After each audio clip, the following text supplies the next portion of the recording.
Let's get straight to it. If you're missing out on sales goals, it's not because the target was too ambitious. It's because you never actually broke it down. Say you want to hit 100,000 this year. Great.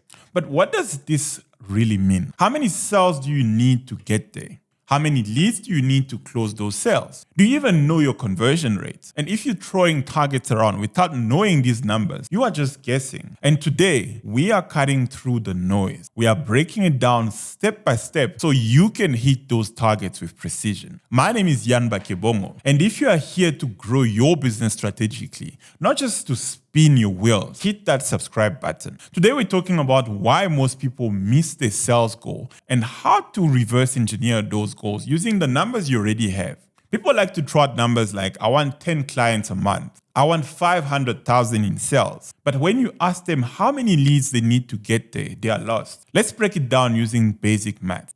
If you're closing 30 deals out of 1,000 leads, your conversion rate is 3%. Want to close just one deal, you need 33 leads. One deal divided by 0.03. And let's say you want 12 deals this year. It means you need 400 leads. It's that simple. Instead of setting vague sales target, you now know exactly how many leads you need to hit those targets. And now the question becomes, how do you consistently attract those 400 leads? How do you convert them effectively? Reverse engineering isn't just about lead volume. It's about revenue too. You need to ask yourself, what's your revenue target? What's your average deal size? Let's say you want to make 300,000 this year and your average deal size is 5,000. That means you need 60 sales because 300,000 divided by 5,000. Now apply those conversion rates. If your conversion rate is 5%, you need 1,200 leads. 60 sales divided by 0.05. Now, when you do that, you are not just setting random targets. You are setting intentional data-driven goals. I need 1,000 leads to close 60 deals and hit 300,000. That clarity is what separates guesswork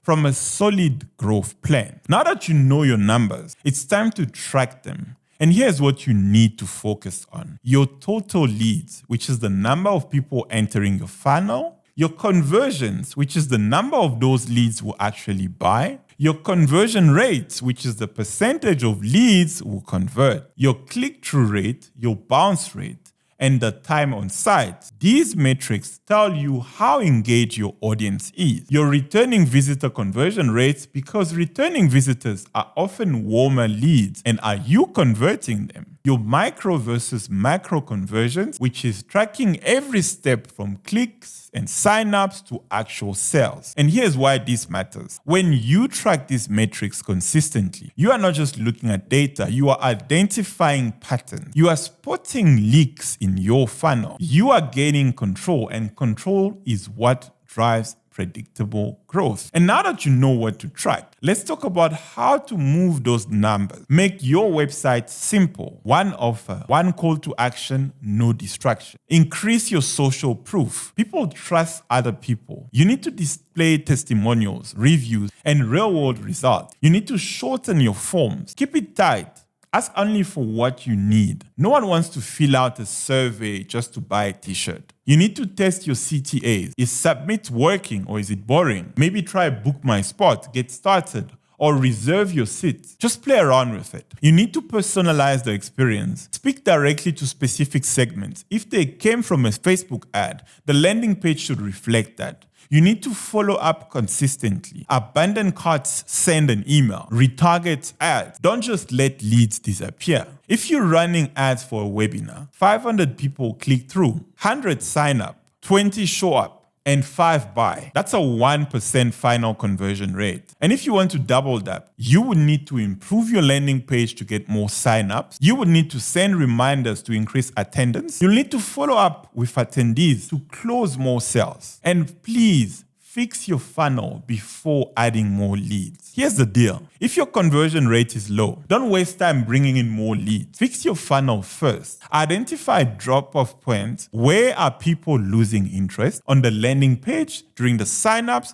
or after purchase, and improve those stages. Try to tweak your messaging, simplify your call to actions, and try your best to reduce friction. Only then scale up. Once your conversion rate is solid, then and only then you can bring more people in. Imagine your funnel is a bucket. If it's full of holes, adding more water won't help.